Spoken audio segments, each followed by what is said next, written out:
So guys, about a month ago, I made a video talking about my top 3 holy grail dividend stocks, which are basically just my dream stocks that I would love to own one day. Now, fortunately, I already own one of them. I own Visa, which I think is like the gold standard when it comes to stocks. But I don't yet own the other grail stocks on my list. However, that might change soon because just this week, one of my holy grail stocks took a massive hit, dropping more than 8% in share price, leaving it right there at its 52-week low. The stock I'm talking about is none other than LVMH, ticker symbol LVMUY, which is the luxury powerhouse behind iconic brands like Louis Vuitton, Dior, and so many more. Now, I've been watching this one for a little while now, and I will say this latest drop has definitely caught my attention. Taking a look at the share price performance over here on Snapstock, we can see that just in the last week, like I said, guys, LVMH is down over 8%. In fact, it's a bit closer to 8.5%. Either way, quite a big drop. And if we zoom out looking at the performance over the last month, it's still in the red here, although by not as much, it's down 1.22%. And if we zoom out once more looking at the year-to-date performance, here in 2024, LVMH is seeing a pretty decent drop. It's down 10% for the year. And if we zoom out yet again over the last 365 days, it's down even more. It's down 13.25%. Now, when I see a stock like this take such a big hit so quickly, especially if it's one of my holy grail stocks, it really begs the question, why is LVMH down 8.5% just in the last 5 days? There's got to be some good reason for such a crazy drop. And the only thing I found to explain the drop was this article here from The Motley Fool. Now, according to them, the main catalyst for LVMH's decline this week was a price cut from Morgan Stanley analyst Edward Oben. I don't know if I'm pronouncing his name correctly. I apologize if I butchered it, but anyway, he reduced his price target on LVMH shares by about $50. And apparently this played a big role in the stock's drop. But it wasn't just LVMH that saw a pullback this week. There were actually quite a handful of other names in the retail space that saw some pretty steep declines as well. For example, Abercrombie & Fitch was down by just about as much as LVMH this last week. And in fact, on Friday, they were down about 5.25%. So a very big drop for these guys. Another stock that saw a crazy drop this week was Foot Locker, ticker symbol FL.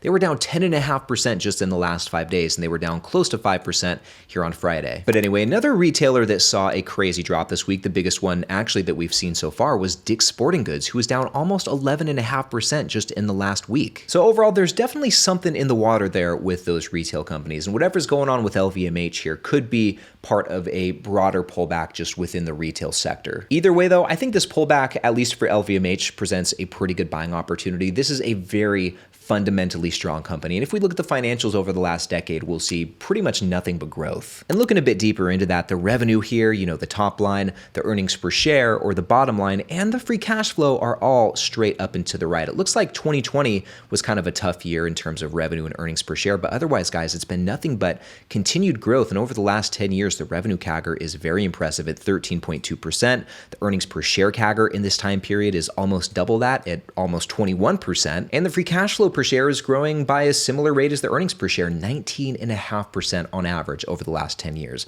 Very impressive all across the board. This is a true work of art. Scrolling down a little bit, the profitability stats are looking really good as well. We can see that the gross profit margins have been very steady, and in fact, in recent years have climbed up a little bit. And on average, over the last 5 and 10 years, we're looking at an average gross profit margin of probably 66%, 66.5%, I would say. So that's really solid. Moving on, the net income margin's looking pretty good as well. And over the last 10 years, this has definitely trended upward. Like I said, 2020 was kind of a tough year, but otherwise it's been looking really good. And since then, the net income margin has been very strong. And then this free cash flow margin is looking great as well. I mean, from 2014 all the way into 2021, it was nothing but continued growth. It's pulled back a little bit since then, but overall, for most of the last decade, the free cash flow margin trended in the direction that we want it to. So overall, guys, things are looking really good with LVMH. This is clearly a highly profitable company, and it's still growing at a pretty aggressive clip, and this has only been having a positive impact on the dividend. Taking a deeper look into the dividend stats here, right now the yield is sitting at about 2.3%, which is quite a bit above both the 5 and the 10-year average. So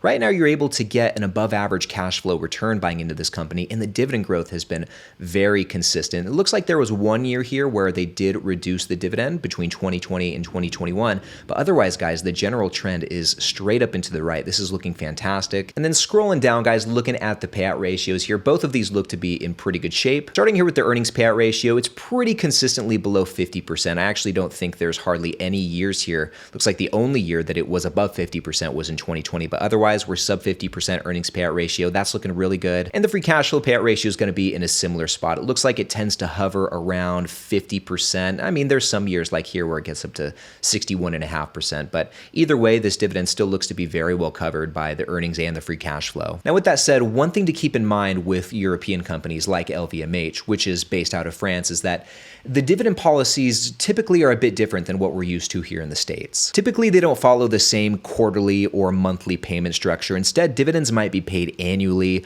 or biannually. And in the case of LVMH, it looks like they have a tendency to pay their dividends twice a year, once in April and then again in November. Now, another factor to consider is that LVMH, being a French company, is subject to French laws and regulations, which could complicate things a bit for US investors, especially when it comes to the tax side of things. So just a couple of things to keep in mind, but still, despite those quirks, I think there is a lot to like about this company here. First off, they own some of the most iconic luxury brands in the world, brands that have been around for hundreds of years, and that kind of staying power is incredibly rare. And in general, luxury goods tend to be a bit more resilient than other types of discretionary products because LVMH's customer base, which tends to skew more affluent and more wealthy, they're not going to be as impacted by economic downturns as the average person might be. It's also worth noting that LVMH is a very well-diversified business, not just across different brands, but across multiple segments as well. We're talking fashion and leather goods, wines and spirits,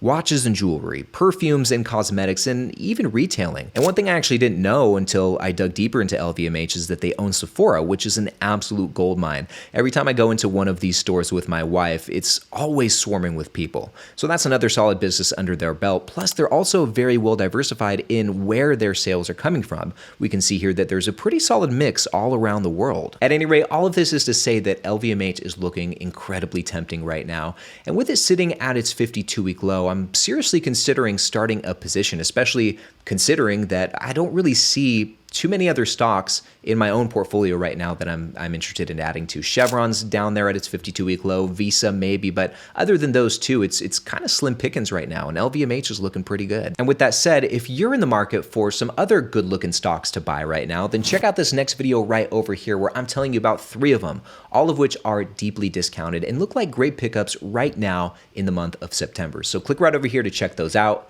and I'll see you in the next one.